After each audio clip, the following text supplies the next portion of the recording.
comme le dit la petite voix, bienvenue dans ton émission Culture Campus. Aujourd'hui, en compagnie de Maïté, Sébastien, Moïse et Sidi, nous allons discuter du thème du jour, à savoir la détente, amis de la performance.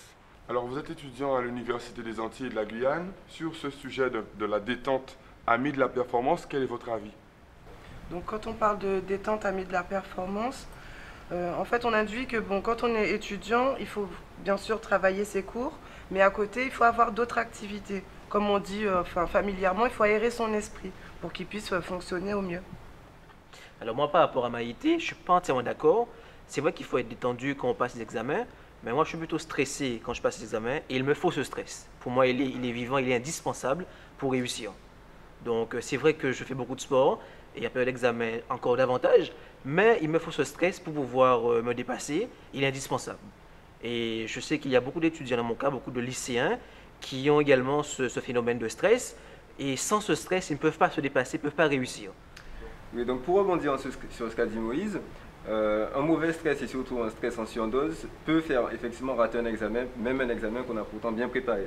Donc c'est pour ça que c'est important d'avoir des activités qui ne touchent pas forcément à ce qu'on fait à la fac et à nos cours, pour un peu s'aérer l'esprit effectivement et permettre de positiver, éviter le stress qui paralyse, surtout au moment des oraux, quoi. Donc il faut des activités, même avec des amis par exemple, ou même des amis qui ne sont pas à la fac, pour un peu penser à autre chose et ça permet effectivement aux neurones de reprendre un peu d'activité, mais surtout autre que scolaire. Donc à arriver au jour des examens, on est beaucoup plus efficace, on va dire. En synthèse, je dirais que c'est un arbitrage individuel.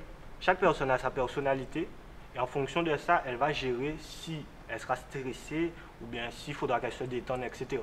Un bon PES, un film à la télé, faire quelque chose, aller courir, ça pourra passer, les examens se passeront bien. Donc justement, sur ce sujet, je vous propose qu'on regarde maintenant un micro-trottoir qu'on a réalisé concernant la détente, amis de la performance. Alors pour moi, la détente, c'est l'ami de la performance. Je pense qu'il est très important de se détendre avant l'examen, d'aller à la plage ou de faire du sport. Moi, par exemple, je prends mon cas, j'ai été majeure de l'Académie Antilles-Guyane pour mon BTS et je travaillais pas mal, mais je me détendais également. J'allais à la plage parce que c'est ce que j'aimais. Et puis, je faisais un peu de sport. Ça m'a permis d'être de bonnes conditions lorsque je passais mes épreuves. Donc, je conseille à tout le monde de bien réviser, mais de prendre du temps pour soi aussi. Voilà. Ben, je pense qu'en fait, la détente a une part assez importante dans la réussite, puisqu'en fait, lorsqu'on révise, il faut savoir quand même avoir une certaine rigueur, travailler encore et encore, voire même des fois faire des sacrifices, se coucher tard, etc. Mais bon, en période d'examen, on a tendance à en faire trop et d'être fatigué. Et en fait, je pense que certaines personnes, justement, ratent des examens parce qu'arriver le jour de l'examen, elles sont soit fatiguées, soit trop stressées parce qu'elles ne se sont pas détendues justement en faisant un loisir, du sport, etc. pour évacuer le stress. Donc du coup, elles ne se rappellent pas du tout. Donc voilà. Je dis qu'il est utile de se détendre avant les examens parce que c'est un moyen de se déstresser, de penser à autre chose et de mieux réussir. Moi, je dis qu'il faut faire la part des choses, les examens d'un côté et les détentes, les loisirs. Je pense que c'est primordial d'avoir des moments de détente pendant les révisions, notamment le sport, parce que il ne faut pas arrêter le sport. Si on a l'habitude de faire du sport, il faut continuer, puisque c'est toujours, comme on dit, un esprit sain dans le corps sain. Et les moments de détente aussi, parce qu'on ne peut pas toujours être à travailler. Un moment, l'esprit sera saturé. Donc après ce micro-trottoir, qu'est-ce que vous auriez comme conseil à donner toujours sur ce sujet? Tout simplement qu'il faut savoir allier donc effort aussi bien intellectuel que physique, parce que quand on fait du sport aussi, ce qu'il faut savoir, c'est que ça nous donne le goût de l'effort, le dépassement de soi-même. Et dans toutes les activités qu'on peut avoir à l'extérieur des études, en fait, on apprend des choses pour aller au plus loin dans ses études, tout simplement. Et il faut s'ouvrir au monde, ne pas rester que dans son univers strictement étudiant, mais bien être ancré dans la société pour ensuite pouvoir aussi avoir un vrai projet professionnel. Alors surtout, j'aimerais donner un conseil en priorité aux lycéens qui passent actuellement le bac. Surtout, évitez le bachotage, de réviser tard la nuit. Dormez, reposez-vous et évitez de revoir vos fiches, ce que vous avez déjà appris par cœur, vous savez, ça évitera des désagréments et surtout l'examen soit raté.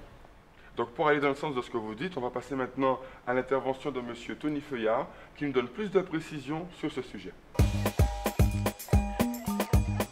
Au niveau, on va dire conseil, on va dire pratique, je dirais que la règle des 3 tiers à la mode dans le monde du travail est un bon exemple. On va dire 2 tiers de travail, 1 tiers de détente. Dans votre journée, si vous travaillez 2 heures le matin, 2 heures le soir, 2 heures l'après-midi, et ajouter 1 heure de détente serait très bon, notamment pour l'apprentissage. Il faut éviter en fait les journées de révision sans aucun moment de détente, notamment en buvant beaucoup de café. Ce n'est ni bon pour la santé, ni bon pour l'apprentissage. Vous apprenez pratiquement rien du tout. Parce qu'en fait, une des principales causes d'échec aux examens, c'est le stress. En fait, toute activité qui permet de diminuer, d'apprivoiser ce stress est un facteur important de réussite aux examens. Donc, notamment le sport. Le sport aussi est important dans ce cas. Le cerveau se détend quand on pratique une activité, on va dire, qui vous permet d'être reposé. Je ne pense pas qu'on arrive dans des soirées, vous allez être reposé. Vous allez être détendu effectivement à l'extrême, mais ce n'est pas une activité qui va vous permettre d'être prêt pour les examens. Ça c'est sûr. Effectivement, après, il n'y a pas de problème. Mais avant, c'est vraiment pas un conseil. Même si vous avez l'habitude, reposez-vous. En fait, on apprend beaucoup mieux en dormant. C'est la phase d'apprentissage qu'on va dire qui n'est pas difficile, mais c'est le sommeil qui permet d'apprendre tout ce que vous avez reçu pendant la journée. C'est aussi important qu'être assidu au cours. Si vous savez vous détendre, c'est pratiquement 50% pour la réussite aux examens, parce que bon, la réussite aux examens n'est pas toujours corrélée avec l'assiduité au cours. Vous pouvez être assidu au cours, mais si vous ne savez pas vous détendre, arriver à l'examen, vous aurez un stress complètement, vous n'arrivez pas à ressortir tout ce que vous avez appris. Donc apprendre à se détendre, c'est aussi être prêt à l'examen. C'est aussi important pour réussir les examens. Ne choisissez pas quel que soit ce que vous faites, il y aura des problèmes pour trouver un travail. Donc choisissez ce que vous aimez, au moins vous serez performant. Et je pense que votre vie sera en accord avec vous-même. C'est le plus important actuellement. Avant, on pouvait dire, bon, fais telle étude, tu es sûr que tu vas travailler. Là, on ne peut plus dire ça. Donc choisissez ce que vous aimez et faites-le à fond. Comme vous l'aimez, je pense que vous pouvez le faire à fond.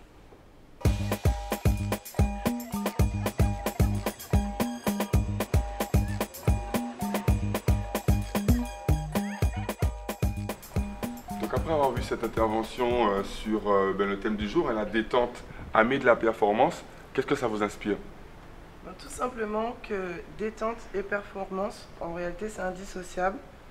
Donc il faut en fait développer ses capacités, tout ce qui est haute des études, donc le sport, le relationnel aussi avec ses amis, c'est important, et tout ce qui est artistique aussi pour découvrir ses propres talents.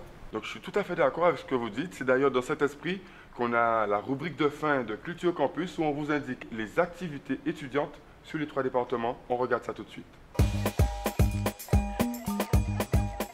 L'association Animation lycéenne organise des manifestations entre lycéens et étudiants durant toute l'année scolaire. Donc on a des échanges culturels, on a des échanges pour des jeux et tout.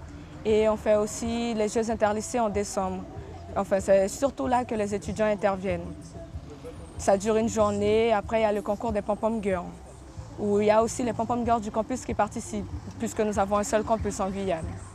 Pour ceux qui souhaitent rejoindre l'association, il faut se rapprocher auprès des membres actifs de l'association.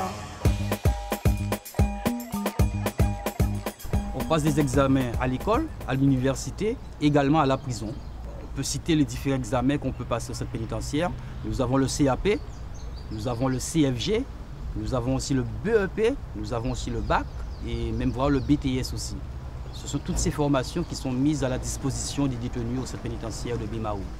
Particulièrement, je m'occupe du PIGE. C'est le point information jeunesse.